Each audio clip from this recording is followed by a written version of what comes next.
नमस्कार, आपण पाहत आहात सहारा समाचार. मी अर्थातच संकेत अपाले तुम्हा सर्वांचं स्वागत करतो आहे सहारा समाचारवर. बातमी आहे अपघाताची. जालना इथून द्राक्षाने भरलेला कॅरेटसह भरलेला आयसर ट्रक समृद्धी महामार्गावर जात असताना समोरील ट्रकने अचानक ब्रेक दाबल्याने मागील आयसर ट्रक समोरील वाहनावर आदळला व तिथून समोरील ट्रक निघून गेला.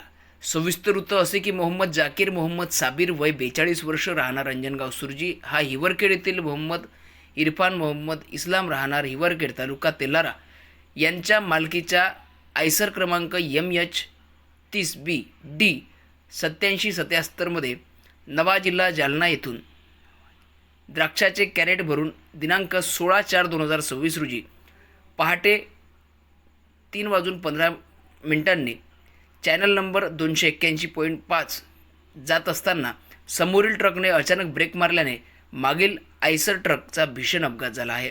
यामध्ये आयसर ट्रकचे मोठ्या प्रमाणात नुकसान झाले असून सदर घटनेची तक्रार मेहकर पोलीस स्टेशनला दाखल करण्यात आली आहे.